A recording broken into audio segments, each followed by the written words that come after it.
이 책은 공감적 경청에 관한 책입니다.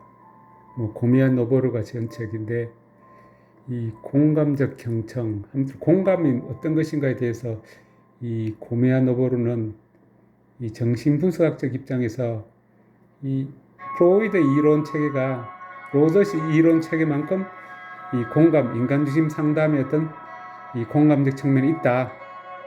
그래서 결론 이렇게 이 정답은 하나가 아니고 로저스의 방법뿐만 아니라 정신분석적 방법도 충분히 공감 기능을 할 수 있다, 이런 주장입니다. 그러나 제 견해는 이 정신분석적 방법도 어떤 공감의 절반만 해당하는 것이고 로저스 방법도 절반적인 방법입니다. 그래서 고미야 노보루는 이 공감을 무엇으로 이해할 것인가, 결국 정신분석학자 입장에서는 내담자의 마음의 상처, 마음의 어떤 힘듦을 알아준다. 내가 너의 마음을 알고 있다. 이 정도를 공감으로 이해하고 있는데, 그건 아주 공감 일부밖에 이해하지 못한 것입니다. 그것이 이 프로이드의 한계입니다. 결국 내가 너 마음을 알고 있는데 그 마음은 결국 성장계, 성적 리비도에서 온 것이다. 구순기나 또는 남관계, 심리적 결핍, 애정 결핍에서 온 것이다. 이렇게 이야기. 그렇다면 어떻게 해결할 것인가? 문제 해결 과정은 없습니다. 그래서 절반적 해결을 이렇게 이야기합니다.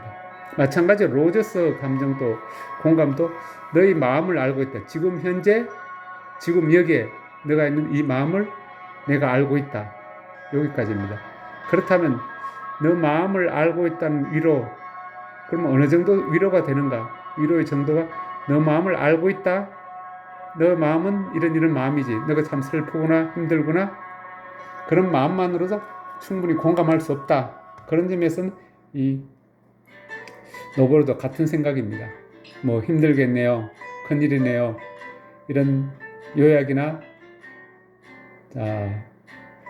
이 감정적 반응, 감정적 반사만으로 충분치 않다. 그 사람의 결국 마음으로 공감하고 그 사람 위로를 준다는 것은 말로 되는 것이 아니라 어떤 행동, 문제 해결까지 나가야 된다. 그래서 문제 해결, 공감 플러스 문제 해결까지 되어야만 진정한 공감이 된다, 이렇게 봅니다. 그렇다면 기존의 로저스 이론이나 프로이드 이론도 결국 공감의 절반밖에 해결하지 못했다. 결국 마음을 충분히 알아주는 그런 과정뿐만 아니라 거기서 상대방을 문제를 해결해주는, 거기까지 도달해야 완전한 공감이 된다, 이렇게 봅니다. 그렇다면 공감이 어느 정도 된 완전한 공감일까? 너의 마음을 힘듦을 알고 있다. 예를 들어 시험에 떨어진 친구에 대해서 너가 시험에 떨어져서 참 힘들겠구나. 여기까지 공감일까? 너 힘든 마음을 내가 알고 있다. 그러면 너가 힘든 걸 통해서 나도 내 마음이, 너가 속상하고 힘듦을 통해서 내 마음도 아프고 속상하다. 여기까지. 그러니까 너의 고통을 내가 알고 있다. 거기까지. 그러면 너의 고통을 통해서 나도 그 고통을 함께 하고 있다. 너의 고통을 통해서 내 마음도 고통스럽다. 여기까지 공감일까? 아니면 나도 똑같이 너와 공감이다. 너와 똑같은 감정을 느끼고 있다. 나도 그래? 이게 공감일까?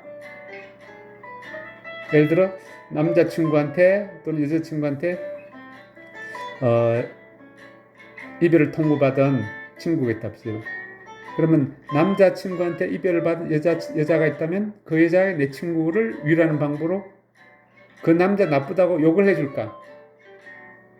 거기 당신의 어떤 그 남자에 대한 분노감, 그걸 내가 알고 있다. 나도 그 분노를 느낀다. 그래서 나도 그 분노에 동참해서 그 남자를 욕해줄 때 그 상대방은 위로를 받고, 물론 위로를 받는 부분이 있대. 그 정도까지 완전한 공감일까?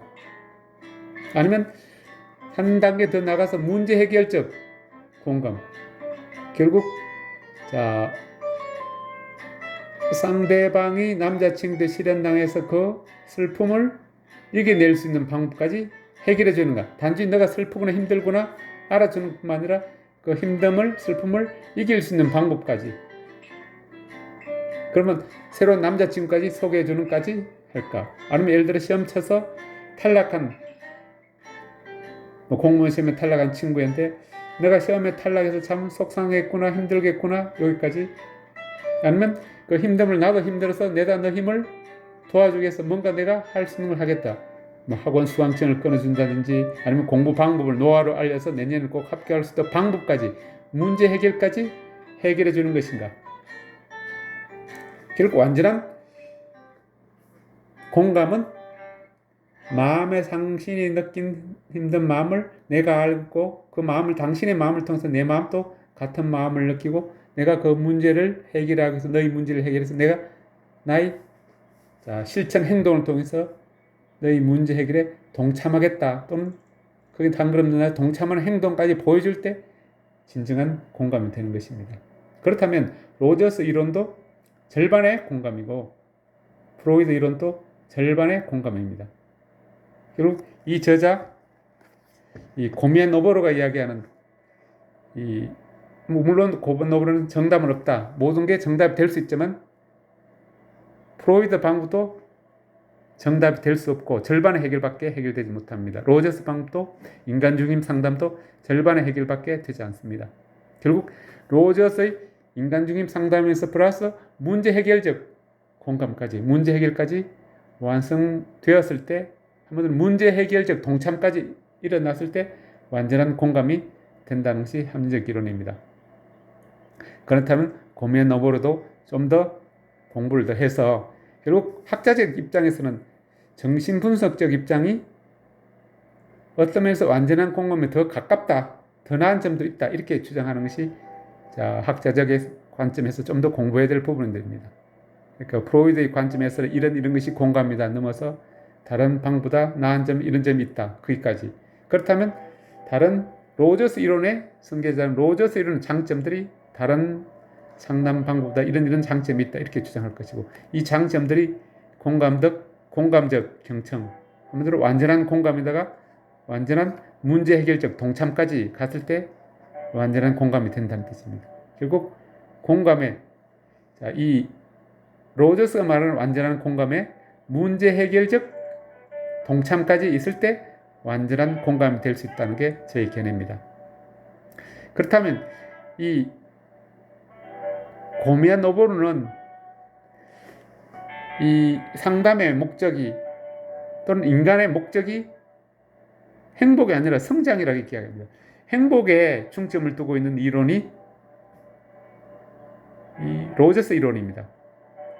그래서 인간을 현재 고통받는 내담자를 위로해 주는 것. 그래서 위로해줘서 그 불행으로 벗어나서 행복하게 한마디로 불행에 벗어나는 불행을 느끼지 않도록 하는 것이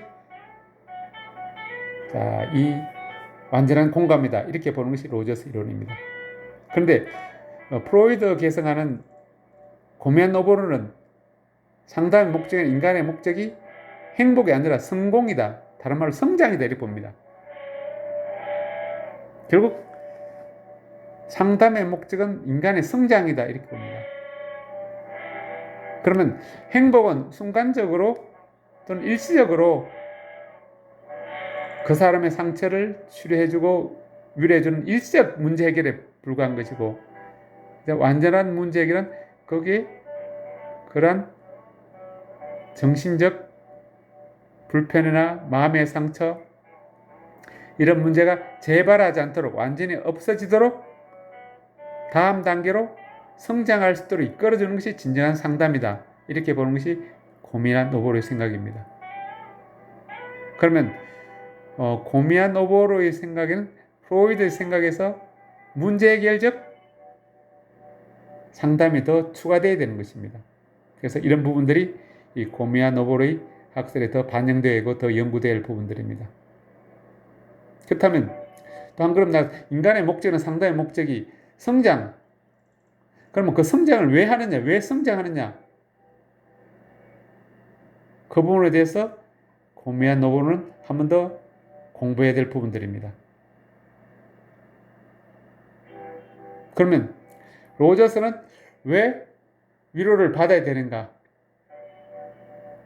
위로의 목적이 인간의 궁극적 목적인가? 인간관계의 목적인가? 아니면 인간의 성장 발달의 궁극적 목적인가? 이 부분도 연구해야 될 가치들입니다. 결국 저에게는 이 상대방의 마음을 치유나 공감, 슬픔을 이해하고 하나가 되는 그 과정에서 문제 해결적 동참까지 일어나야 완전한 공감이 된다. 그런 주장입니다.